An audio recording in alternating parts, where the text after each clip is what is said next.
अस्सलाम वालेकुम students of class 3। कैसे हैं आप सब। उम्मीद करती हूँ कि आप सब खैरियत से होंगे और आप लोगों की असेसमेंट भी बहुत अच्छी रही होंगी। सो स्टूडेंट, अपने सेकेंड मंथ में हमने इंग्लिश का यूनिट नंबर 3 स्टार्ट करना है। That is my early home. My early home का मतलब है मेरे इब्तदा का घर, यानी कि जहाँ पे आप पैदा हुए थे, जहाँ पे आपने अपनी ज़िंदगी के स्टार्टिंग डेज जो थे वो गुजारे। ठीक है, तो ये स्टोरी जो है ये एक अर्ली होम के बारे में है। तो इसकी स्टोरी की रीडिंग से पहले हम क्या करेंगे, वर्ड सुनो की रीडिंग करेंगे, ताकि जितने भी न्यू वर्ड हैं आप एक दफ़ा इनसे फेमिलियर हो जाएं और आपको इनकी प्रोनाउंसिएशन और मीनिंग जो है वो समझ आ जाए। फर्स्ट वर्ड है हमारा बॉक्स। बॉक्स का मतलब होता है हिट। ठीक है, यानी कि मारना।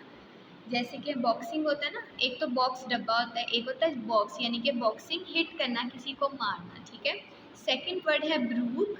ब्रूक का मतलब होता है अ स्मॉल स्ट्रीम, यानी कि छोटी सी नदी। उसके बाद है कोल्ट, COLT, कोल्ट। कोल्ट का मतलब है अ यंग मेल हॉर्स, यानी कि घोड़े का छोटा सा बच्चा। उसके बाद है गैलोप। गैलोप का मतलब होता है the fastest pace of a horse, यानी कि किसी भी घोड़े की जो स्पीड होती है। उसके बाद है गिग, GIG, गिग। गिग का मतलब होता है अ लाइट टू व्हील कैरेज, यानी कि ऐसी गाड़ी जिसके 2 पहिए होते हैं। ठीक है। उसके बाद है लॉजिंग। लॉजिंग का मतलब होता है लिविंग स्पेस, ऐसी जगह जहाँ पे कोई इंसान या जानवर या कोई भी हैबिटेट जो है वो रहता है। Next word is मीडो। मीडो का मतलब होता है अ ग्रास कवर्ड फील्ड, यानी कि खेत या ऐसी ज़मीन जो कि घास से भरी हुई होती है, फिल होती है, उसको हम क्या बोलते हैं, meadow. Next is plough. Plough का मतलब होता है to dig up an area to make it ready for planting, यानी कि पौधों को उगाने के लिए किसी जगह की खुदाई करना, उसको हम क्या बोलते हैं, प्लव। उसके बाद है रशेज। रशेज का मतलब होता है प्लांट्स, यानी कि पौधे। उसके बाद है वेल ब्रेड। वेल ब्रेड का मतलब होता है हैविंग और showing good manner, being of good, यानी कि किसी भी चीज़ का अच्छे तरीके से जो इजहार करना होता है उसके लिए हम वेल ब्रेड का वर्ड यूज़ करते हैं। ठीक है। लास्ट हमारा वर्ड है वाइन। वाइन वेन का मतलब होता है पास्ट टेंस ऑफ विनी। विनी यानी कि सेकंड फॉर्म है विनी की। अ नॉइज हॉर्सेस मेक, यानी कि घोड़े जिस तरह की आवाज़ या शोर पैदा करते हैं उसके लिए हम विनीड का वर्ड यूज़ करते हैं। Got it. चलें अब हम इसकी रीडिंग स्टार्ट करते हैं। तो सबसे पहले आपने क्या करना है, अपने पेज की स्टार्टिंग में आज की डेट लगानी है। आज डेट है हमारी 28/4/21। ठीक है। और आज हम पेज नंबर 26 और 27 हाफ की रीडिंग करेंगे। चलिए स्टार्ट करते हैं। The first place that I can well remember was a large piece of meadow with a pond of clear water in it। वो कहते हैं पहली जगह जो मुझे याद है वो क्या थी, एक बड़ी सी जगह थी। ठीक है, जो कि घास से ढकी हुई थी और उसके सामने पानी का एक चश्मा था। Some shady trees over it and rushes are water lilies growed at the deep end। कुछ सायादार दरख्त, पौधे और वाटर लिलीज जो हैं वो लिली, यानी कि आपको पता है लिली फूल का नाम है। ठीक है, उस पॉन्ड के किनारे पर उगे हुए थे। ठीक है। ओवर ऑन वन साइड वो लुक इनटू अ प्लव्ड फील्ड, और उसके एक किनारे पर जो थे वो खेत थे। And on the other very top of मीडो was a group of fig trees. फिर ट्री कहते हैं लंबे लंबे दरख्तों को, उनका एक झुंड था। And at the bottom brook overhung by a steep bank, और एक किनारे के ऊपर छोटी सी नदी थी। हमने ऊपर ब्रूक का मतलब पढ़ा है ना, क्या था, एक अ स्मॉल स्ट्रीम, एक छोटी सी नदी। ठीक है। Next paragraph. While I was young, जब मैं छोटा था, I lived upon my mother's milk, तो मैं अपनी माँ का दूध पीता था। As I could not eat grass, मैं घास वगैरह नहीं खाता था। इन द डे टाइम, दिन के वक़्त, आई रैन बाय हर साइड, मैं उनके साथ भागता। एंड एट नाइट, और रात को, आई lay down close to her, और मैं रात को उनके करीब लेट जाता। When it was hot, जब गर्मी होती थी, we used to stand by the pond in the shade of trees, तो हम नदी के किनारे दरख्तों के साए के नीचे खड़े होते। And when it was cold, और जब सर्दी होती थी, we had a nice warm shed near the grass, और हम घास के पास जो थे बैठ जाते थे और बहुत ही भीनी भीनी, यानी कि जो हल्की हल्की धूप आ रही होती है ना, उसमें इंजॉय करते। As soon as I was old enough to eat grass, जब मैं इतना बड़ा हो गया कि घास खाने लगा, my mother use to go work in a day time. तो मेरी मदर जो थी वो दिन के वक्त काम करने के लिए जाती थी, and come back in the evening, और शाम को वापस आती थी। ठीक है, तो स्टूडेंट आपको आइडिया हो रहा है आहिस्ता आहिस्ता ये स्टोरी किसके बारे में है? कोई बता सकता है? अच्छा, ये बताएं कि कौन सा ऐसा एनिमल है जो कि घास खाता है?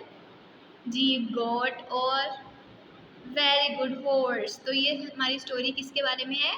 हॉर्स के बारे में। ठीक है, चलिए लास्ट पैराग्राफ रीड करते हैं। There were 6 young colt in the meadow beside me. मेरे साथ वहाँ पे कितने छोटे घोड़ों के बच्चे थे? 6। यानी कि मेरे अलावा वहाँ फसलों में या हरी भरी घास पे कितने घोड़ों के बच्चे थे? 6। उसके बाद क्या कह रहे हैं वो? There were then I was somewhere nearly as large as grown up horse। और कुछ जो मुझसे बड़े थे जो कि बहुत जल्द घोड़े बनने वाले थे, यानी कि पहले छोटे थे और कुछ जो थे वो उससे बड़े थे। उसके बाद I used, next page, I used run with them, मैं उनके साथ भागता, एंड हैड ग्रेट फन, और मुझे बहुत मज़ा आता। We use to gallop all together round and round the field as hard as we could go. तो मैं गोल गोल खेतों के इर्द गिर्द चक्कर लगाता जितना कि हम लगा सकते थे। Sometimes we had rather love play for they would frequently bite and back as well as gallop. कभी कभी हम उल्टी सीधी हरकतें करते, तेज तेज भागते।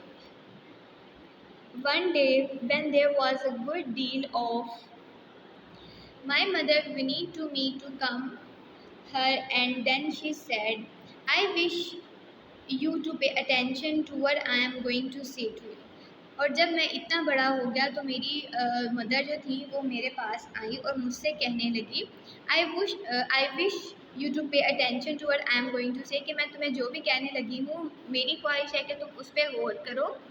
The colds who live here are very good birds। यहाँ पे जो घोड़े के बच्चे हैं वो सब बहुत अच्छे हैं, but they are cart horse colts. लेकिन वो ऐसे घोड़ों की नस्ल हैं जो कि आपने अक्सर देखा होगा ना कि जैसे बैलगाड़ी होती है, ठीक है, उसको बैल खींचता है। इसी तरीके से जो ऐसी गाड़ियाँ होती हैं जो लकड़ी की बनी होती हैं और उनके आगे घोड़े लगाए होते हैं, ठीक है, तो उनको बोलते हैं कार्ट हॉर्स कोल्ड। ठीक है, यानी कि ये जो हमारे इर्द गिर्द घोड़ों के बच्चे हैं ये सब जो हैं वो गाड़ियाँ चलाने वालों की नस्ल से हैं। ठीक है, end of they have not learn manners, इसलिए उन लोगों को ज़्यादा अदब जो है वो सीखने की ज़रूरत नहीं होती, क्योंकि आपको पता उन्होंने सिर्फ और सिर्फ वो गाड़ी को चलाना होता है। ठीक है, तो उनके लिए मैनर्स को सीखना ज़रूरी नहीं है। तो you have been well bred and well born, लेकिन हम तुम्हारी परवरिश बहुत अच्छे तरीके से करना चाहते हैं। Your father has a great name in these parts, इन इलाकों में तुम्हारे फादर का जो था वो बहुत अच्छा नेम था, यानी वो बहुत मशहूर थे, लोग उनकी रिस्पेक्ट करते थे।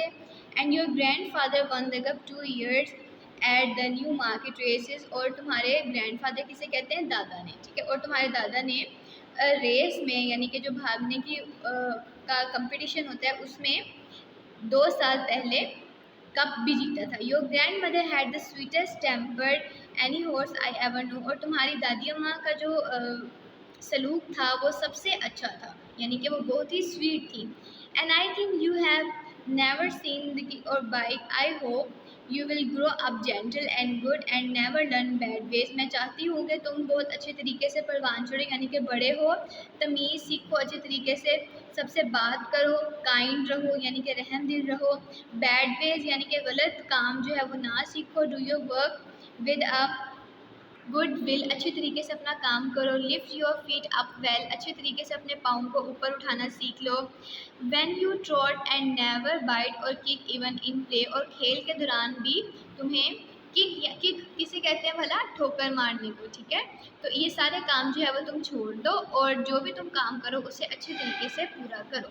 तो स्टूडेंट्स ऑफ क्लास 3, आज हमने यहाँ तक रीडिंग करनी थी, तो यहाँ पे आप एक मार्क लगा लें और आज की डेट मेंशन कर दें। क्या है आज? 28/4/21। तो आज हमने क्या पढ़ा कि ये जो लेसन है हमारा ये एक हॉर्स के बारे में है, यानी कि एक छोटे कोल्ट के बारे में, जिसने जब अपनी आंखें खोली तो उसकी जगह कैसी थी कि एक प्यारी सी नदी थी, उसके इर्द गिर्द जो थे वो कई तरह के घास वाले मैदान थे, दरख्तों के झुंड थे, और उसके वहाँ पे बहुत से फ्रेंड्स बने।